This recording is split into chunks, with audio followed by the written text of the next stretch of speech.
Hi everyone, welcome to Krish Talks. Calicut University third semester Readings on Indian Literatures-ലെ last മൊഡ്യൂളിലെ മൂന്നാമത്തെ chapter ആയിട്ടുള്ള that day after every day എന്നുള്ള short ഫിലിമാണ് നമ്മൾ ഈ ഒരു വീഡിയോയിൽ ഡിസ്കസ് ചെയ്യാൻ പോകുന്നത്. നമ്മുടെ വീഡിയോയിലേക്ക് കടക്കുന്നതിന് മുന്നേ കുറച്ച് കാര്യങ്ങൾ പറയാനുണ്ട്. ഒന്നാമത്തെ കാര്യം, നമ്മൾ ഇതിൻ്റെ നോട്ട്സ് ആയിട്ട് കംപ്ലീറ്റ് ഒരൊറ്റൊരു PDF ആയിട്ട് നിങ്ങൾക്ക് ടെലഗ്രാം ചാനലിൽ നിന്ന് അവൈലബിൾ ആയിരിക്കും. ചാനലിൻ്റെ ലിങ്ക് താഴെയുണ്ട്. ആ ലിങ്കിൽ ക്ലിക്ക് ചെയ്ത് കിട്ടിയില്ല എന്നുണ്ടെങ്കിൽ ക്രിഷ് ടോക്സ് ഒന്ന് ടെലഗ്രാമിൽ സെർച്ച് ചെയ്ത് കഴിഞ്ഞാൽ നിങ്ങൾക്ക് ചാനൽ വരും. അപ്പം അതിൽ നോക്കിക്കഴിഞ്ഞാൽ നിങ്ങൾക്ക് നോട്ട്സ് അവൈലബിൾ ആയിരിക്കും. പിന്നെ എക്സാം റിസൾട്ട് റിലേറ്റ് ചെയ്തിട്ടുള്ള അപ്ഡേറ്റ്സിനായിട്ട് നമ്മുടെ ഇൻസ്റ്റാ പേജ് കൂടി ജസ്റ്റ് ഒന്ന് ഫോളോ ചെയ്തിട്ടേക്കാം. അതേപോലെ തന്നെ നമ്മൾ ഈ ഒരു വീഡിയോയിലും നോട്ട്സ് കാര്യങ്ങളൊക്കെ കാണിച്ചിട്ട് തന്നെയാണ് ഡിസ്കസ് ചെയ്യുന്നത്. ഇതിന് തൊട്ട് മുന്നുള്ള എല്ലാ വീഡിയോസും നമ്മൾ അപ്ലോഡ് ചെയ്തിട്ടുണ്ട് ചാപ്റ്റേഴ്സിൻ്റെ. അപ്പോൾ അത് കാണാനായിട്ട് പ്ലേലിസ്റ്റ് ഒന്ന് കയറി നോക്കുക കേട്ടോ. ഏതെങ്കിലും ചാപ്റ്റേഴ്സ് വിട്ടു പോയിട്ടുണ്ടോ എന്നുള്ളത് നോക്കുക. നമ്മുടെ ചാനൽ ഇതുവരെയും സബ്സ്ക്രൈബ് ചെയ്യാത്തവരുണ്ടെങ്കിൽ സബ്സ്ക്രൈബ് കൂടി ചെയ്തേക്കാം. നമുക്ക് എന്ത് ചെയ്യാം, വീഡിയോയിലേക്ക് കിടക്കാം. അപ്പോൾ ഞാൻ ഇതിൻ്റെ ഫസ്റ്റത്തെ റെഡിൽ മാർക്ക് ചെയ്തിരിക്കുന്ന കുറച്ച് ലൈൻസ് പറഞ്ഞിട്ട് ഈ ഷോർട്ട് ഫിലിം എന്താണ് എന്നുള്ളത് ഷോർട്ടാക്കി പറഞ്ഞുതരാം. പിന്നെ ലൈൻ ബൈ ലൈൻ ആയിട്ട് നമുക്ക് എക്സ്പ്ലെയിൻ ചെയ്ത് ലാസ്റ്റ് ക്വസ്റ്റ്യൻ ആൻസേഴ്സ് കൂടിയിട്ട് പറയാം. അപ്പോൾ ഞാനിത് ടെക്സ്റ്റ് ബുക്കിലെ ലൈൻസ് തന്നെയാണ് കൊടുത്തിട്ടുള്ളത്. കാരണം ഇതിൽ നിന്ന് തന്നെ കുറേ ലൈൻസ് നമുക്ക് ഷോർട്ട് എസ്സേക്കും എസ്സേക്കും എഴുതാനായിട്ട് പറ്റുന്ന ലൈൻസ് ഉണ്ട്. അപ്പോൾ ഞാൻ ടെക്സ്റ്റ് ബുക്കിൽ തന്നെയാണ് ഇതിൽ പറയുന്നത് കേട്ടോ. അപ്പോൾ നമുക്ക് നോക്കാം. That day after every day is A Hindi short film directed by Anurag Kashyap and written by Nitin Bhardwaj. അപ്പോൾ ഇതൊരു ഹിന്ദി ഷോർട്ട് ഫിലിമാണ് that day after every day എന്ന് പറയുന്നത്. ഇത് ഡയറക്റ്റ് ചെയ്തിരിക്കുന്നത് അനുരാഗ് കശ്യപ് ആണ്, എഴുതിയിരിക്കുന്നത് നിതിനാണ്. It was released on 29th October 2013.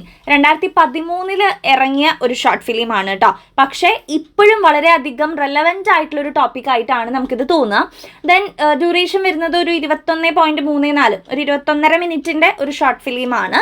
It is a women centric film. സ്ത്രീകളെ കേന്ദ്ര കഥാപാത്രങ്ങളാക്കി കൊണ്ട് ചെയ്തിരിക്കുന്ന ഒരു ഷോർട്ട് ഫിലിമാണ് that day after every day എന്ന് പറയുന്നത്. സോ ഇത്രയും കാര്യങ്ങൾ ഇമ്പോർട്ടൻ്റ് ആയിട്ട് നിങ്ങൾ കാണാപ്പാഠം പഠിക്കേണ്ട വരികളാണ്. ഷോർട്ട് എസ്സേക്കും എസ്സേക്കും ഒക്കെ എഴുതാൻ പറ്റുന്നത്. ഞാൻ ഇതിൽ ഇതുപോലത്തെ റെഡിൽ കുറേ ലൈൻസ് മാർക്ക് ചെയ്തിട്ടുണ്ട് കേട്ടോ. അതൊക്കെ നിങ്ങൾ കൃത്യമായിട്ട് കാണാപ്പാഠം പഠിക്കണം. ഇനി ഞാൻ ഈ ഷോർട്ട് ഫിലിം എന്താണെന്നുള്ളത് പറയാം. അപ്പോൾ ഇതിന് മുന്നേ, ഈ ഒരു ഷോർട്ട് ഫിലിമിന് മുന്നേ നമ്മളൊരു ഷോർട്ട് ഫിലിം പറഞ്ഞിട്ടുണ്ടായിരുന്നു, ദി ബേണിംഗ് എന്ന് പറയുന്നത്. അപ്പോൾ അതിൻ്റെ എൻഡിങ്ങിൽ ഞാൻ പറഞ്ഞു ഷോർട്ട് ഫിലിം തീർച്ചയായിട്ടും നിങ്ങൾ കാണണം എന്നുള്ളത്. കാരണം അത് കണ്ടു കഴിഞ്ഞാൽ കുറച്ചും കൂടി നമുക്ക് കാര്യങ്ങൾ മനസ്സിലാവും. അപ്പോൾ ഈ ഒരു ഷോർട്ട് ഫിലിമും നിങ്ങൾ എന്ത് ചെയ്യുക, സമ്മറി കേട്ടതിന് ശേഷം, ഹിന്ദി ഷോർട്ട് ഫിലിമാണ്, സോ സമ്മറി കേട്ടതിന് ശേഷം നിങ്ങളൊന്ന് പോയിട്ട് കാണാനായിട്ട് ശ്രമിക്കുക. ലിങ്ക് ഞാൻ താഴെ കൊടുക്കാം. ഓക്കെ, അപ്പോൾ ഞാൻ ഷോർട്ട് ഫിലിം എന്താണെന്ന് ജസ്റ്റ് പറഞ്ഞുതരാം കേട്ടോ. നമ്മുടെ ഷോർട്ട് ഫിലിമിൻ്റെ തുടക്കത്തിൽ കാണിക്കുന്നത് ഒരു ചേച്ചി കിച്ചണിൽ വർക്ക് ചെയ്തുകൊണ്ടിരിക്കുന്നതാണ്. കുക്ക് ചെയ്യുന്നുണ്ട്, ചായ ഉണ്ടാക്കുന്നുണ്ട്, പിന്നെ എന്താ പറയുക, ഹസ്ബൻഡിന് ചായ കൊണ്ട് കൊടുക്കുന്നുണ്ട്, ലഞ്ച് ബോക്സിൽ കൊണ്ടുപോകാനായിട്ടുള്ള സാധനങ്ങൾ ആക്കുന്നുണ്ട്. അപ്പം അങ്ങനെ തിരക്കിട്ട അടുക്കളപ്പണിയാണ് നമ്മൾ ഈ ഒരു ഷോർട്ട് ഫിലിമിൻ്റെ സ്റ്റാർട്ടിങ്ങിൽ കാണുന്നത്. അപ്പോൾ ആ ഒരു സമയത്ത് ഹസ്ബൻഡ് അവിടെ ഇരുന്ന് പത്രം വായിച്ചുകൊണ്ട് കുറേ ഇങ്ങനെ സംസാരിക്കുന്നുണ്ട്. ചായ ഇതുവരെ ആയില്ലേ എന്നുള്ള രീതിക്കും, പിന്നെ സ്ത്രീകൾ പുറത്തു പോയിട്ട് ജോലി ചെയ്യുമ്പം അനുഭവിക്കേണ്ടി വരുന്ന പ്രശ്നങ്ങളെക്കുറിച്ചും ഒക്കെ ആളവിടെ ഇരുന്ന് സംസാരിക്കുന്നുണ്ട്. അപ്പം അതിൽ നിന്ന് നമുക്ക് മനസ്സിലാക്കാൻ കഴിയുന്നത് ഈ ചേച്ചിയുടെ അടുത്ത് ജോലിക്ക് പോണ്ട എന്ന് പറയുന്നതാണ്. ഓക്കെ, പക്ഷേ ഈ ചേച്ചി എന്താ ചെയ്യുന്നത്, ഒന്നും മിണ്ടുന്നില്ല, മിണ്ടാതെ നിന്ന് ഇതിന് മറുപടി പറയണമില്ല, അഭിപ്രായങ്ങൾ പറയണമില്ല, ഒന്നുമില്ല. മിണ്ടാതെ നിന്ന് ചായ ഉണ്ടാക്കുന്നു, ആ ഒരു ബ്രേക്ക്ഫാസ്റ്റ് ഹസ്ബൻഡിനെ കൊണ്ട് കൊടുക്കുന്നു, ചേച്ചിയുടെ പാത്രത്തിൽ ആ ഒരു ഫുഡൊക്കെ ആക്കുന്നു. ഇത് മിണ്ടാതെ നിന്ന് ഇതൊക്കെ ചെയ്ത് ജോലി ബാഗ് കൊടുത്ത് വാച്ചും കെട്ടി ജോലിക്ക് പോകുന്നതായിട്ടാണ് ഫസ്റ്റ് സീനിൽ കാണിക്കുന്നത്. ഓക്കെ, ദെൻ രണ്ടാമത്തെ സീൻ എന്ന് പറയുന്നത് വേറൊരു ചേച്ചിയുടെ വീടാണ്. ആ വീട്ടിൽ ആ ചേച്ചിയുടെ മകന് പനിയായിട്ട് കിടക്കുന്നതായിട്ട് നമുക്ക് കാണുന്നുണ്ട്. അതേപോലെ തന്നെ അമ്മായിമ്മയ്ക്ക് വേണ്ട ശുശ്രൂഷകൾ ചെയ്തു കൊടുക്കുന്നുണ്ട്. അപ്പം അമ്മായിമ്മയും ഇങ്ങനെ പറയുന്നുണ്ട്, മോനെ നോക്കി വീട്ടിലിരുന്നാൽ പോരെ, നീ എന്തിനാണ് ജോലിക്ക് പോകുന്നത് എന്നുള്ള രീതിക്ക് കുറച്ച് പിണങ്ങി ദേഷ്യപ്പെടുന്ന രീതിയിൽ അമ്മായിമ്മയും സംസാരിക്കുന്നുണ്ട്. അപ്പോൾ ഇവർക്ക് വേണ്ട എല്ലാ കാര്യങ്ങളും, മകൻ്റെ കാര്യങ്ങളും അമ്മായിമ്മയുടെ കാര്യങ്ങളൊക്കെ ചെയ്തു വെച്ചിട്ട് ഇതിന് മറുപടികളൊന്നും ആ ചേച്ചി പറയുന്നില്ല. ഇവിടെയും ഇവരെന്താ സൈലന്റ് ആയിട്ട് നിൽക്കുകയാണ് ചെയ്യുന്നത്, മറുപടികളൊന്നും തന്നെ പറയുന്നതായിട്ട് നമുക്ക് കാണുന്നില്ല. അങ്ങനെ ഇവർ ഈ വീട്ടിലത്തെ ചേച്ചിയും പുറത്തേക്ക് ഇറങ്ങുന്നു. നമ്മൾ ഫസ്റ്റ് സീനിൽ കണ്ട ആ ചേച്ചി ഉണ്ടല്ലോ, ഹസ്ബൻഡിന് ബ്രേക്ക്ഫാസ്റ്റ് ഒക്കെ കഴിച്ചിട്ട് കൊടുത്തിട്ട്, അപ്പോൾ ആ ഒരു ചേച്ചിയും ബാഗ് എടുത്ത് പുറത്തേക്ക് ഇറങ്ങുകയാണ് ചെയ്യുന്നത്. ദെൻ മൂന്നാമതൊരു വീട്ടിൽ നിന്ന് വേറൊരു ചേച്ചിയും ഇറങ്ങി വരുന്നുണ്ട്. അപ്പോൾ ഇവർ 3 പേരും ആക്ച്വലി ഒരേ സ്ഥലത്ത് താമസിക്കുന്ന 3 സ്ത്രീകളാണ്. ഒരുമിച്ചാണ് യാത്ര ചെയ്ത് ജോലിക്കൊക്കെ പോകുന്നത് കേട്ടോ. ഫ്രണ്ട്സ് ആയിരിക്കാം ഇവർ 3 പേര്. അപ്പോൾ ഇവർ അങ്ങനെ വീട്ടിൽ നിന്ന് പുറത്തേക്ക് ഇറങ്ങി ഇവർ 3 പേരും കൂടി കണ്ടുമുട്ടുന്നുണ്ട്. അങ്ങനെ അവർ ഒരുമിച്ച് നടന്നിട്ടാണ് ജോലിക്ക് പോകാറുള്ളത്. അപ്പോൾ ഈ 3 പേരാണ് ഇതിലെ കേന്ദ്ര കഥാപാത്രങ്ങൾ. ഈ 3 സ്ത്രീകളാണ് ഈ ഒരു ഷോർട്ട് ഫിലിമിലെ കേന്ദ്ര കഥാപാത്രങ്ങൾ എന്ന് പറയുന്നത്. അങ്ങനെ ഇവർ 3 പേരും നടന്നു പോകുന്ന സമയത്ത് മുകളിൽ നിന്ന് 2 ചെക്കന്മാർ ഇവരുടെ വീഡിയോ എടുക്കുന്നുണ്ട്. അപ്പോൾ വീഡിയോ എടുക്കുന്ന സമയത്ത് ഇവർ റിയാക്ട് ചെയ്യുന്നുണ്ട്. റിയാക്ട് ചെയ്യുന്ന വെച്ചാൽ എന്താ, നോക്കി പേടിപ്പിക്കുന്നുണ്ട്, ഓരോന്നൊക്കെ ഇവർ ചീത്ത പറയുന്നുണ്ട്. അല്ലാതെ ഇവർ എന്താ പറയുക, അവരെ എടുത്തു പോയിട്ട് അടിച്ച് അങ്ങനെയൊന്നും റിയാക്ട് ചെയ്യുന്നില്ല. ജസ്റ്റ് ഇവരവിടെ നടന്നു പോയിക്കൊണ്ടിരിക്കുന്ന സമയത്ത് ഇങ്ങനെ നോക്കി പേടിപ്പിച്ചിട്ടൊക്കെയാണ് റിയാക്ട് ചെയ്യുന്നത്. അപ്പോൾ ഇവർ പുറത്തേക്ക് ഇറങ്ങുമ്പോൾ തൊട്ട് ഇവർക്ക് എന്താണ്, ഇങ്ങനെയുള്ള ബാഡ് ആയിട്ടുള്ള എക്സ്പീരിയൻസ് ഇവർ നേരിട്ടുകൊണ്ടിരിക്കുകയാണ് ചെയ്യുന്നത്. അങ്ങനെ ഇവർ കുറച്ചും കൂടി നടന്നു പോകുമ്പോൾ കുറച്ചധികം ബോയ്സ് വന്നിട്ട്, ഒരാണുങ്ങൾ വന്നിട്ട് ഇവരുടെ അടുത്ത് മോശമായിട്ടുള്ള രീതിയിൽ ബിഹേവ് ചെയ്യുന്നുണ്ട്, ബോഡിയിൽ ടച്ച് ചെയ്യാനായിട്ട് ശ്രമിക്കുന്നുണ്ട്. അപ്പോഴും ഇവർ റിയാക്ട് ചെയ്യുന്നുണ്ട്, ബാഗ് വെച്ചിട്ട് അടിക്കാനും അല്ലെങ്കിൽ കൈകൊണ്ട് എതിർക്കാനും ഒക്കെ ഇവർ ശ്രമിക്കുന്നുണ്ട്. പക്ഷെ ഇവർക്ക് കംപ്ലീറ്റ് ആയിട്ട് അതിന് കഴിയുന്നില്ല. പേടിയും ആ ഒരു സമൂഹത്തിൻ്റെ അടുത്തുള്ള ആ ഒരു ഭയവും കാര്യങ്ങൾ കൊണ്ട് ഇവർക്ക് ഓവറായിട്ട് റിയാക്ട് ചെയ്യാനായിട്ട് സാധിക്കുന്നില്ല. അങ്ങനെ ഇവർ അവിടുന്ന് ഓടി രക്ഷപ്പെട്ട്, ആ ഒരു ആണുങ്ങളിൽ നിന്ന് ഓടി രക്ഷപ്പെട്ട് പോകുന്നതായിട്ടുള്ളൊരു കാഴ്ചയാണ് പിന്നീട് നമുക്ക് കാണാൻ സാധിക്കുന്നത്. അപ്പം അതിൽ ഈ ആദ്യത്തെ സീനിൽ ഹസ്ബൻഡിൻ്റെ അടുത്ത് കാണിച്ച ഹസ്ബൻഡിൻ്റെ ആ ഒരു സീനൊക്കെ കാണിച്ച ആ ഒരു ചേച്ചി ഉണ്ടല്ലോ, ആ ചേച്ചിക്കാണ് കൂടുതൽ അനുഭവിക്കേണ്ടി വന്നേ. എന്നിട്ട് ആ ചേച്ചി ഒരു വിധത്തിൽ അവിടെ നിന്ന് ഓടി രക്ഷപ്പെട്ട് പോവുകയാണ് ചെയ്തത്. പിന്നീട് കാണിക്കുന്നത് ബസ്സിലൊരു സീനാണ്. ബാക്കി 2 ചേച്ചിമാർ ബസ്സിൽ യാത്ര ചെയ്തുകൊണ്ടിരിക്കുന്ന സമയത്ത് ബസ്സിലും ഇവർക്ക് മോശമായിട്ടുള്ളൊരു എക്സ്പീരിയൻസ് ഉണ്ടാവുന്നു. അവിടെയും ഇവർ ആക്ച്വലി റിയാക്ട് ചെയ്യുന്നുണ്ട്.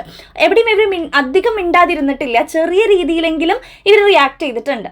അങ്ങനെ ഇവർ ജോലി സ്ഥലത്ത് എത്തുന്നു. ജോലി സ്ഥലത്തും പല രീതിയിൽ ഇവരെ ഫോക്കസ് ചെയ്യുന്ന കണ്ണുകൾ ഉണ്ട് എന്ന് ഇവർക്ക് മനസ്സിലാവുകയാണ് ചെയ്യുന്നത്. വീഡിയോ ആയിട്ടും അല്ലാതെയും. വീഡിയോ ആണ് കൂടുതലായിട്ടും. ജോലി സ്ഥലത്തും ഇങ്ങനെ ഓരോരുത്തർ ഇവരുടെ വീഡിയോ എടുക്കുന്നതായിട്ടൊക്കെ നമുക്ക് സ്ക്രീനിൽ കാണാനായിട്ട് സാധിക്കുന്നുണ്ട്. അങ്ങനെ ഇവർ തിരിച്ച് പോരുന്ന സമയത്ത്, ജോലിയൊക്കെ കഴിഞ്ഞ് തിരിച്ച് പോരുന്ന സമയത്ത് ഇവർ 3 പേരും കണ്ടുമുട്ടുന്നുണ്ട്. അപ്പോൾ ഇതിലൊരു ചേച്ചി ഇരുന്ന് കരയാണെങ്കിൽ ഇത്രയും എന്താ പറയുക എക്സ്പീരിയൻസസ് ഒരു ദിവസം ഇവർക്ക് നേരിടേണ്ടി വരികയാണ്. വീട്ടിൽ നിന്ന് ഇറങ്ങുമ്പോൾ മുതൽ റോഡിലും ബസ്സിലും ഈവൻ ജോലി സ്ഥലത്തും ഒക്കെ തന്നെ ഇവർക്ക് പല രീതിയിലുള്ള ബാഡ് ആയിട്ടുള്ള എക്സ്പീരിയൻസസ് ആണ് നേരിട്ടുകൊണ്ടിരിക്കുന്നത്. അങ്ങനെ ഇവർ 3 പേരും കൂടി ഇരുന്ന് സംസാരിച്ച് ഇതിനൊരു പരിഹാരം വേണം, റിയാക്ട് ചെയ്യണം എന്നുള്ള രീതിക്ക് ഇവർ എത്താണ് ചെയ്യുന്നത്. അങ്ങനെ ദീദി എന്ന് പറഞ്ഞ മറ്റൊരു സ്ത്രീ കഥാപാത്രം കൂടി ഇതിൽ വരുന്നുണ്ട്. അപ്പോൾ ആ ഒരു ദീദീൻ്റെ അടുത്ത് പോയിട്ട് ഇവർ മാർഷൽ ആർട്സ് ഒക്കെ പഠിക്കുകയാണ് ചെയ്യുന്നത്. അത്യാവശ്യം ഇവർക്ക് എന്താ പറയുക എതിർത്ത് നിൽക്കാനുള്ള കാര്യങ്ങളൊക്കെ ഇവർ പഠിക്കുകയാണ്. അടിക്കാനും ഇടിക്കാനുള്ള കാര്യങ്ങളൊക്കെ മാർഷൽ ആർട്സ് ഇവർ പഠിക്കുകയാണ് ചെയ്യുന്നത്. ഓക്കെ, അങ്ങനെ പഠിച്ച ആ ഒരു ദീദീൻ്റെ സഹായത്തോട് കൂടിയിട്ടാണ് ഇവർ അന്ന് രാത്രി ഇവർ തിരിച്ച് വീട്ടിലേക്ക് പോകുന്നത്. അപ്പോൾ രാത്രി വീട്ടിലേക്ക് പോകുന്ന സമയത്തും രാവിലെ കണ്ട അതേ ആണുങ്ങൾ റോട്ടിൽ ഇവരെ വെയിറ്റ് ചെയ്തുകൊണ്ട് നിൽക്കുന്നുണ്ടായിരുന്നു. ഇവരെ ബോഡിയിൽ അനാവശ്യമായിട്ട് ടച്ച് ചെയ്യാൻ ശ്രമിക്കുന്നുണ്ട്, ഇവരെ പിടിക്കുന്നുണ്ട്.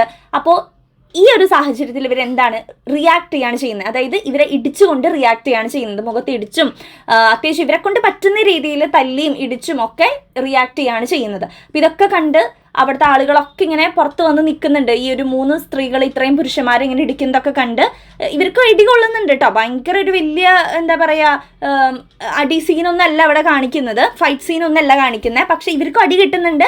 പക്ഷെ ഇവരെ കൊണ്ടാവുന്ന രീതിയിൽ ഇവർ തിരിച്ച് അടിക്കുകയാണ് ചെയ്യുന്നത്. ഓക്കെ, അങ്ങനെ അടിച്ചുകൊണ്ട് നിൽക്കുന്നൊരു രംഗമാണ്. അങ്ങനെ അവർ അടി കൊണ്ട് വീഴുന്നൊരു രംഗമാണ് അവസാന ഭാഗത്ത് നമുക്ക് കാണാൻ സാധിക്കുന്നത്. അതോടൊപ്പം തന്നെ ലാസ്റ്റ് സീനിൽ കാണിക്കുന്നത്, ഏറ്റവും ആദ്യത്തെ സീനിൽ നമ്മൾ കണ്ടില്ലേ ഹസ്ബൻഡിന് വേണ്ടി ചായ ഇട്ട് കൊടുക്കുന്ന ആ ഒരു സീൻ കണ്ടല്ലോ. അപ്പോൾ അതിലെ ഹസ്ബൻഡ് കിച്ചണിൽ കയറി ചായ ഇടുന്ന ഒരു സീനാണ് നമുക്ക് ഏറ്റവും അവസാനം കാണാൻ സാധിക്കുന്നത്. അപ്പോൾ ചായ ഇട്ടുമ്പോൾ എത്ര പഞ്ചസാര വേണം എന്നുള്ള രീതിക്ക് ആൾ ചോദിച്ചുകൊണ്ട് ചായ ഇടുന്ന ഒരു സീനാണ് നമുക്ക് അവസാന ഭാഗത്ത് കാണാൻ സാധിക്കുന്നത്. അപ്പോൾ എല്ലാ ദിവസവും എന്താ പറയുക ഒരു മാറ്റം ഇല്ലാതെ ഇവരുടെ ലൈഫ് ഇങ്ങനെ പോയിക്കൊണ്ടിരിക്കുകയായിരുന്നു. പക്ഷെ ആ ഒരൊറ്റൊരു ദിവസത്തിന് ശേഷം ഇവർ റിയാക്ട് ചെയ്ത ആ ഒരൊറ്റൊരു ദിവസത്തിന് ശേഷം കാര്യങ്ങൾ തലകീഴായി മറിഞ്ഞു. അല്ലെ, ഹസ്ബൻഡ് അവിടെ ഇരുന്ന് ചായ ആയില്ലേ എന്ന് ചോദിച്ചിരുന്ന ഹസ്ബൻഡ് കിച്ചണിൽ കയറി എത്ര പഞ്ചസാര ഇടണം എന്നുള്ള രീതിക്ക് മാറുന്നതായിട്ട് നമുക്ക് കാണാൻ സാധിക്കുന്നു. സോ അവിടെയാണ് ഈ ഒരു ഹെഡിങ്ങിൻ്റെ ഇമ്പോർട്ടൻസ് വരുന്നത്. That day after every day, എല്ലാ ദിവസത്തെയും, എവറി ഡേ എന്ന് പറഞ്ഞാൽ എല്ലാ ദിവസവും നടന്നുകൊണ്ടിരിക്കുന്ന കാര്യങ്ങളായിരുന്നു. പക്ഷെ ഒരു ദാറ്റ് ഡേ, ആ ഒരു ദിവസത്തിന് ശേഷം സംഭവിച്ച കാര്യങ്ങളാണ് നമുക്ക് പിന്നീട് കാണാൻ സാധിക്കുന്നത്. ഓക്കെ, അപ്പോൾ ആ ഒരൊറ്റൊരു സീനിൽ, ആ ഒരു ഹസ്ബൻഡ് കിച്ചണിൽ കയറുന്ന ഒരൊറ്റ സീനിൽ നമുക്ക് എങ്ങനെ കാര്യങ്ങൾ മറിഞ്ഞു എന്നുള്ളത് മനസ്സിലാവും. അല്ലേ, ഇത്രയും മാറ്റങ്ങൾ സംഭവിച്ചു എന്നുള്ളത് മനസ്സിലായി. അപ്പോൾ ഇതാണ് നമ്മുടെ ഷോർട്ട് ഫിലിം എന്ന് പറയുന്നത്. ഇനി നമുക്കിതിലെ ലൈൻ ബൈ ലൈൻ എക്സ്പ്ലനേഷൻസ് നോക്കാം. It is a women centric film that addresses the difficulties experienced by women in their every day life. അവരുടെ ദൈനംദിന ജീവിതത്തിൽ സംഭവിച്ചുകൊണ്ടിരുന്ന പല ഡിഫിക്കൽട്ടീസിനെ കുറിച്ചാണ് ഇതിൽ പറയുന്നത്. The short film shows how the women in the movie are rising to the demands of the time and eventually take charge of their life. അതായത് ജീവിതത്തിലെ പല ചുമതലകൾ ഏറ്റെടുത്തുകൊണ്ട് നടക്കുന്ന സ്ത്രീകളാണ്. അപ്പോൾ ഇവരുടെ ജീവിതം എങ്ങനെയാണ് ഉയരുന്നത് എന്നുള്ളത് നമുക്ക് ഈ ഒരു ഷോർട്ട് ഫിലിമിലൂടെ കാണാൻ സാധിക്കുന്നുണ്ട്. The script revolves around 3 women who decided to leave the imagined protection of the roof above their head, which one calls home. അതിൽ പറയുന്ന കാര്യം എന്താ വെച്ചാൽ നമ്മളെല്ലാവരും വിശ്വസിക്കുന്ന കാര്യം, ബോയ്സ് ആയാലും ഗേൾസ് ആയാലും നമ്മളെല്ലാവരും വിശ്വസിക്കുന്ന കാര്യം, നമ്മുടെ വീട്ടിൽ നമ്മൾ സേഫ് ആണ്, നമുക്ക് ഏറ്റവും കൂടുതൽ പ്രൊട്ടക്ഷൻ കിട്ടുന്നത് വീട്ടിൽ നിന്നാണെന്നാണ്. അപ്പോൾ ഇവിടെ ഈ ഒരു സിനിമയിൽ, ഈ ഒരു ഷോർട്ട് ഫിലിമിൽ ഈ 3 സ്ത്രീകൾക്കും വീട്ടിലും അധികം പ്രൊട്ടക്ഷൻ കിട്ടുന്നില്ല. ഇപ്പം അമ്മായിമ്മയുടെ ഭാഗത്തു നിന്നും ഹസ്ബൻഡിന്റെ ഭാഗത്തു നിന്നും ഇവർക്ക് പല രീതിയിലുള്ള കുത്തുവാക്കുകളും ചൂഷണങ്ങളും നേരിടേണ്ടി വരുന്നുണ്ട്. അപ്പം അതുകൊണ്ട് അവിടെയും ഇവർ സേഫ് അല്ല എന്ന് വിശ്വസിച്ചിട്ടാണ് ജോലിക്ക് പോകാനായിട്ട് ഇവർ റെഡി ആയിട്ട് പോകുന്നത്. ഓക്കെ, അപ്പോൾ ഇവർ പറയുന്നത് imagined protection of the roof above their head, തലയ്ക്ക് മുകളിലുള്ള പ്രൊട്ടക്റ്റീവ് ആയിട്ടുള്ള ഒരു സ്ഥലമാണ് എന്ന് കരുതപ്പെടുന്ന ഇമാജിൻഡ് ആയിട്ടുള്ള ആ ഒരു സ്ഥലം, അതാണ് ഹോം. അപ്പൊ അവിടെ നിന്ന് ഇവർ ഇറങ്ങി പോരാനായിട്ട് തീരുമാനിക്കുകയാണ്. അങ്ങനെയാണ് ഇവർ ജോലിക്ക് പോകുന്നത്. അത്രയും സമയമെങ്കിലും സമാധാനം കിട്ടുമല്ലോ എന്ന് വിചാരിച്ചു. Deep rooted മിസോജിനി takes the form of overprotective husband and mother-in-law inside the houses. അപ്പോൾ നമുക്ക് ഈ ഒരു സിനിമയിൽ കാണാൻ സാധിക്കുന്നത് വളരെ ഓവർ പ്രൊട്ടക്റ്റീവ് ആയിട്ടുള്ള ഹസ്ബൻഡും അമ്മായിമേനൊക്കെയാണ് നമുക്ക് ആ ഒരു വീട്ടിൽ കാണാൻ സാധിക്കുന്നത്. Once women are out of their homes, misogyny എന്ന് പറഞ്ഞ സ്ത്രീ വിരുദ്ധത എന്നാണ് കേട്ടോ, takes the shape of violence that are both physical and mental in nature. ഇവർ വീട്ടിൽ നിന്ന് പുറത്തിറങ്ങുന്ന സമയത്താണെങ്കിലോ ഇവർക്ക് മെന്റലിയും ഫിസിക്കലിയും ഉള്ള പലതരത്തിലുള്ള വയലൻസ് നേരിടേണ്ടി വരികയാണ് ചെയ്യുന്നത്. In the beginning silence and pretend negligence are their weapons. അപ്പം ഏറ്റവും സ്റ്റാർട്ടിങ്ങിൽ ഞാൻ പറഞ്ഞില്ലേ, ഇപ്പൊ ആ ഫസ്റ്റ് സീനിൽ ആ ചേച്ചിയൊക്കെ ഒന്നും റിയാക്ട് ചെയ്യുന്നുണ്ടായിരുന്നില്ല, വായുകൊണ്ട് പറയുന്നുണ്ടായിരുന്നില്ല, ഒന്നും മിണ്ടാതെ ചായക്ക് ഉണ്ടാക്കി കൊടുത്ത് ബാഗ് എടുത്ത് ജോലിക്ക് പോകുന്നതായിട്ടാണ് നമുക്ക് കാണുന്നത്. അപ്പോൾ സ്റ്റാർട്ടിങ് സീനുകളിൽ ഇവര് സൈലന്റ് ആയിട്ട് നിൽക്കുന്നതും അവഗണിക്കുകയും ചെയ്യുന്നതൊക്കെ ഇവരുടെ ആയുധങ്ങൾ. അങ്ങനെയാണ് ഇവർ അതിനോട് റിയാക്ട് ചെയ്യുന്നത്. But in the due course of time they realise they need to fight back and claim their space and voice. പക്ഷേ കുറച്ച് സമയങ്ങൾ കഴിഞ്ഞപ്പോൾ ഇവർ തന്നെ റിയലൈസ് ചെയ്യാണ്, നമ്മളിങ്ങനെ മിണ്ടാതിരുന്നാൽ പോരാ, നമ്മൾ ഫൈറ്റ് ചെയ്യണം എന്നുള്ളത്, നമ്മുടെ ശബ്ദം ഉയർത്തണം എന്നുള്ളത് ഇവർ റിയലൈസ് ചെയ്യുന്നതായിട്ടും കാണാൻ സാധിക്കുന്നുണ്ട്. In desperate attempt to survive, they decided to take it by themselves to act and fight back, not just against the bullying but against patriarchy in general. അതായത് ഇവർ ഫൈറ്റ് ചെയ്യാൻ തീരുമാനിക്കുന്നത് ഭീഷണിപ്പെടുത്തുന്നതിനെതിരെ മാത്രമല്ല, മൊത്തത്തിലുള്ള ഒരു പുരുഷ മേധാവിത്വത്തിനെതിരായിട്ട് ശബ്ദമുയർത്താനായിട്ടാണ് ഇവർ തീരുമാനിക്കുന്നത്. And life comes full circle in the end when the place occupied by the woman in the first scene, the kitchen is replaced by a man in the last scene. ഞാൻ നിങ്ങളടുത്ത് പറഞ്ഞല്ലോ, ഏറ്റവും ഫസ്റ്റത്തെ സീനിൽ ആ ചേച്ചിയാണ് കിച്ചണിൽ പണികളൊക്കെ ചെയ്യുന്നതെന്നുണ്ടെങ്കിൽ ലാസ്റ്റ് സീൻ ആകുമ്പോൾ അത് ഒറ്റയടിക്ക് മറയാണ് ചെയ്യുന്നത്. ആ ഹസ്ബൻഡ് കയറി അടുക്കളയിൽ ചായ ഇടുന്ന ഒരു രംഗമാണ് കാണിക്കുന്നത് അല്ലേ. 3 women from different households battle the barriers inside their house and decide to stand tall as independent figures with jobs. ഇതിലെ സ്ത്രീകൾക്കുള്ളൊരു പ്രത്യേകത എന്താണെന്ന് വെച്ച് കഴിഞ്ഞാൽ അവർ വീട്ടിലെ ഈ അടിച്ചമർത്തലുകളും കുറ്റപ്പെടുത്തലും കേട്ട് നിൽക്കുന്നില്ല, അവർ ഇൻഡിപെൻഡൻ്റ് ആയിട്ട് ജോലിക്ക് പോകുന്നുണ്ട് എന്നുള്ളതാണ് ഒരു സ്പെഷ്യാലിറ്റി ആയിട്ട് തോന്നുന്നത്. But the journey is not easy as they live in a society that is infected to the veins with the patriarchy. അതായത് ഈ ഒരു പുരുഷ മേധാവിത്വമുള്ള ഒരു സമൂഹത്തിൽ നമ്മൾ ജീവിക്കുന്നത് അത്രയും എളുപ്പമായിട്ടുള്ള ഒരു കാര്യമല്ല എന്നുള്ളത് നമുക്ക് ഇതിൽ നിന്ന് മനസ്സിലാക്കാൻ സാധിക്കുന്നുണ്ട്. If the attacks inside the house are fought with struggling silence, it become impossible for them to survive from the attacks that lie outside their houses. അതായത് വീടിനകത്ത് ഇത്തരത്തിലുള്ള ചൂഷണങ്ങളൊക്കെ ഉണ്ടാകുമ്പോൾ ഇവർ സൈലന്റ് ആയിട്ട് നിന്നിട്ടാണ് അതിനോട് സ്ട്രഗിൾ ചെയ്യുന്നത്. പക്ഷെ പുറത്തേക്ക് ഇറങ്ങുമ്പോൾ ഇവർക്ക് അങ്ങനെ നിന്നിട്ട് കാര്യമില്ല. ഒറ്റയ്ക്ക് സൈലന്റ് ആയിട്ട് നിന്ന് കഴിഞ്ഞാൽ ഇവർക്ക് കൂടുതലായിട്ട് ചൂഷണങ്ങൾ നേരിടേണ്ടി വരികയാണ്, ദേഹത്ത് കയറി പിടിക്കുന്ന ഒരു അവസ്ഥ വരെ ഉണ്ടാവുകയാണ് ചെയ്യുന്നത്. Starting from malignant stares from men around them, the struggles get very real and intimate as there are attempts to physically molest them on the road. അപ്പോൾ ഇവർക്ക് സ്റ്റാർട്ടിങ്ങിൽ ഉണ്ടായിരുന്നത് നോട്ടങ്ങളായിരുന്നു. സ്റ്റെയർസ് എന്ന് വെച്ചാൽ തുറിച്ചു നോട്ടങ്ങളാണ് ഇവർക്ക് നേരിടേണ്ടി വന്നിട്ടുണ്ടായിരുന്നത്. അത് കണ്ണുകൊണ്ടും പിന്നെ ക്യാമറ കണ്ണുകൾ കൊണ്ടും ഉള്ള നോട്ടങ്ങളായിരുന്നു ഇവർക്ക് അനുഭവിക്കേണ്ടി വന്നിട്ടുണ്ടായിരുന്നത്. പക്ഷേ അവസാനമൊക്കെ ആയപ്പോഴേക്കും ഫിസിക്കലി ഉള്ള ഉപദ്രവങ്ങളാണ് ഇവർക്ക് നേരിടേണ്ടി വന്നിട്ടുള്ളത്. Boundaries are long forgotten for the women in the movies as they are continuously stalked through real and virtual lives. നമ്മൾ പറഞ്ഞല്ലോ, ഇവരെ നിരന്തരമായിട്ട് റിയൽ ആയിട്ടുള്ളതും വെർച്വൽ ആയിട്ടുള്ളതും. വെർച്വൽ എന്നോട് ഉദ്ദേശിക്കുന്നത് ക്യാമറ കണ്ണുകളാണ്. റോഡിലൂടെ നടന്നു പോകുമ്പോൾ 2 ആൺകുട്ടികൾ, ചെറിയ ചെറിയ പിള്ളേരാന്ന് തോന്നുന്നു, ആൺകുട്ടികൾ ഇവരുടെ വീഡിയോ എടുക്കുന്നുണ്ട്. അതുമാത്രമല്ല ജോലി സ്ഥലത്തും ഇവരെ ക്യാമറ കണ്ണുകൾ നിരീക്ഷിക്കുന്നതായിട്ട് നമുക്ക് കാണാൻ സാധിക്കുന്നുണ്ട്.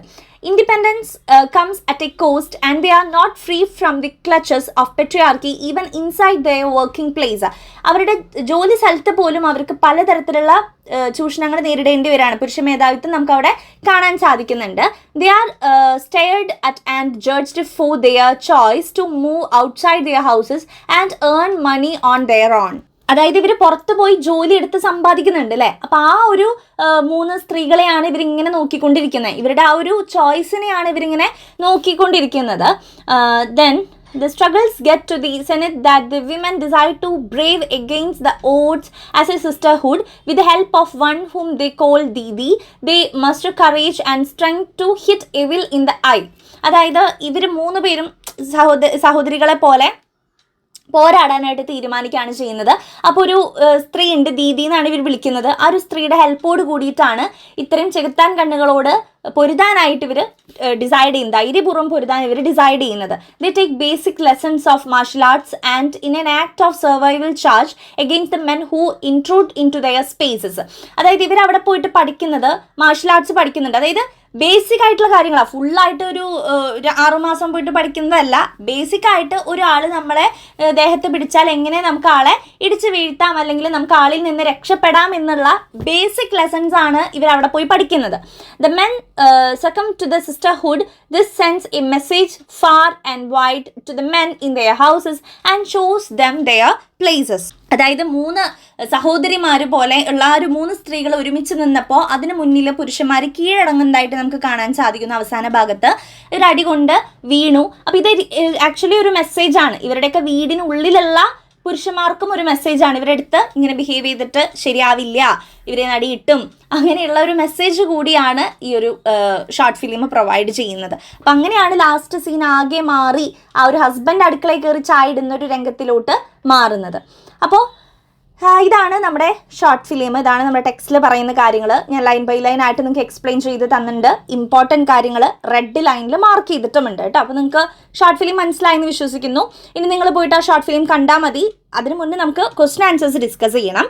അപ്പോൾ ഇതിൽ ആദ്യത്തെ ചോദ്യം എന്ന് പറയുന്നത്, how does the husband advise the wife to handle the bullying she faces from the men. അപ്പോൾ സ്റ്റാർട്ടിങ്ങിൽ ഈ ചേച്ചി അടുക്കളയിൽ കയറി കുക്ക് ചെയ്യുന്ന സമയത്ത് അപ്പുറത്തിരുന്ന ഹസ്ബൻഡ് പത്രം വായിക്കുന്നുണ്ട്. അപ്പോൾ അയാൾ കുറച്ച് കാര്യങ്ങളൊക്കെ അവിടെ ഇരുന്ന് പറയുന്നുണ്ട്, എങ്ങനെ ഇങ്ങനെയുള്ള ഉപദ്രവങ്ങളൊക്കെ വരുമ്പോൾ കൈകാര്യം ചെയ്യാമെന്നുള്ളതാണ് ഹസ്ബൻഡ് പറഞ്ഞു കൊടുക്കുന്നത്. അപ്പോൾ ആൾ പറയുന്നത് ഇങ്ങനെയാണ്, the husband tells her to go straight and when they come to tease her just keep their head down and keep walking. The more she speaks the more they will tease her. അപ്പോൾ പറഞ്ഞു കൊടുക്കുന്നത് പുരുഷന്മാർ ആരെങ്കിലും ഉപദ്രവിക്കാൻ വന്നാൽ തല താഴ്ത്തി നേരെ നടന്നു പോവുക. നമ്മൾ കൂടുതൽ റിയാക്ട് ചെയ്യും തോറും അവർ നമ്മളെ ഉപദ്രവിക്കും എന്നാണ് ഹസ്ബൻഡ് പറഞ്ഞു കൊടുക്കുന്നത്. ഓക്കെ, അപ്പോൾ വളരെ റോങ് ആയിട്ടുള്ള ഒരു എന്താ പറയുക മോട്ടിവേഷനാണ് കൊടുക്കുന്നത് അല്ലേ, ഉപദേശമാണ് പറഞ്ഞു കൊടുക്കുന്നത്. കാരണം എന്താണെന്ന് വെച്ച് കഴിഞ്ഞാൽ നമ്മൾ ഇങ്ങനെയുള്ള എക്സ്പീരിയൻസുകൾ ഉണ്ടാകുമ്പോൾ നമ്മൾ തീർച്ചയായിട്ടും അതിനെതിരെ റിയാക്ട് ചെയ്യുക തന്നെ വേണമല്ലോ. അത് തല താഴ്ത്തി കുമ്പിട്ട് നടക്കുന്നൊരു സിറ്റുവേഷൻ, അവർക്ക് വഴങ്ങി കൊടുക്കുന്നൊരു സിറ്റുവേഷൻ അല്ല വരുത്തേണ്ടത്.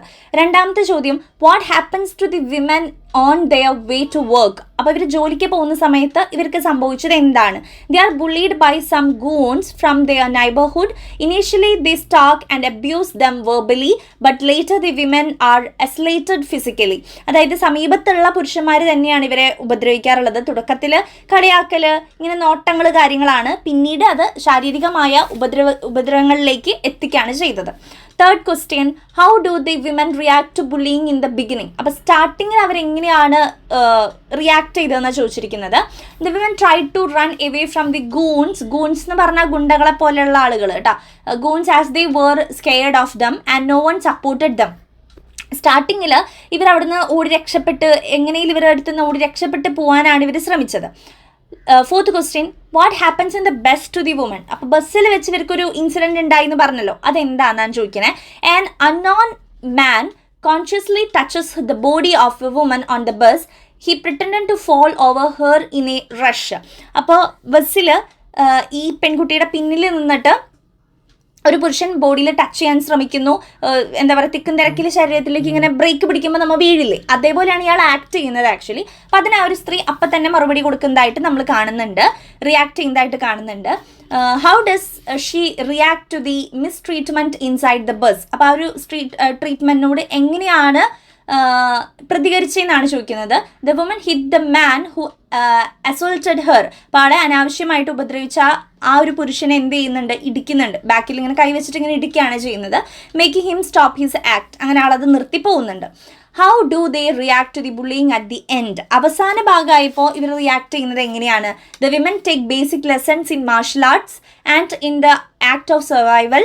ദേ face the men physically and defeat them. സ്ത്രീകൾ ആയോധന കലയുടെ കുറച്ച് ഭാഗങ്ങൾ പഠിച്ചു, മാർഷൽ ആർട്സ് ഒക്കെ പഠിച്ചു, എങ്ങനെ എന്താ പറയുക നേരിടാമെന്നുള്ളതൊക്കെ പഠിച്ച് അവരുമായിട്ട് ഏറ്റുമുട്ടി അവരെ പരാജയപ്പെടുത്തുന്നതായിട്ടാണ് നമുക്ക് ലാസ്റ്റ് ഭാഗത്ത് കാണാൻ സാധിക്കും. അപ്പോൾ ഇതാണ് നമ്മുടെ ഇതിലെ മെയിൻ ആയിട്ടുള്ള ക്വസ്റ്റ്യൻ ആൻസേഴ്സ് എന്ന് പറയുന്നത്. നമുക്ക് ഷോർട്ട് ഫിലിം മനസ്സിലായെന്ന് വിശ്വസിക്കുന്നു. അപ്പോൾ ഇതിൽ നിന്ന് എസ്സേ ഒക്കെ ആയിട്ട് വരാൻ സാധ്യതയുള്ളത് ഈ ഒരു ടോപ്പിക്ക് വളരെ റെലവെൻ്റ് ആയിട്ടുള്ളൊരു ടോപ്പിക്കാണ്. ഇന്നും 2013 ഈ ഒരു ഷോർട്ട് ഫിലിം ഇറങ്ങിയിരിക്കുന്നത്. പക്ഷേ ഇന്നും ഒരുപാട് റെലവെൻ്റ് ആയിട്ടുള്ള ഒരു ടോപ്പിക്ക് തന്നെയാണ്, നടന്നുകൊണ്ടിരിക്കുന്ന കാര്യങ്ങളാണ്, നമുക്കറിയാം അല്ലേ, ഇന്നും ന്യൂസൊക്കെ നമ്മൾ കാണുന്നതാണ്. അപ്പോൾ ഇതിനോട് നിങ്ങൾ എങ്ങനെ റിയാക്ട് ചെയ്യുന്നു, ഈ ഒരു ടോപ്പിക്കിനെ കുറിച്ച് ഒരു എസ്സേ എഴുതാനൊക്കെയാണ് എസ്സേ വരിക. ഷോർട്ട് എസ്സേ ആയിട്ട് ഈ ഒരു ഷോർട്ട് ഫിലിമിലെ തീം എന്താണ്, കോൺസെപ്റ്റ് എന്താണെന്നുള്ള രീതിക്കാണ്. അപ്പോൾ അതൊക്കെ നിങ്ങൾക്ക് ഈ ഒരൊറ്റൊരു സ്ക്രീനിലെ നോട്ട്സും ഉണ്ട്, ഞാൻ ഇമ്പോർട്ടൻ്റ് ആയിട്ടുള്ള ലൈൻസ് കൊടുത്തിട്ടുണ്ട്. അപ്പോൾ അതും ക്വസ്റ്റ്യൻ ആൻസേഴ്സും വെച്ചിട്ട് നിങ്ങൾക്ക് ഡിസ്കസ് എഴുതാവുന്നതേ ഉള്ളൂ കേട്ടോ. അപ്പോൾ നിങ്ങൾക്ക് മനസ്സിലായെന്ന് വിശ്വസിക്കുന്നു. എന്തെങ്കിലും ഡൗട്ട്സ് ഉണ്ടെങ്കിൽ കമൻറ്റ് ചെയ്യുക. So all the very best. Thank you.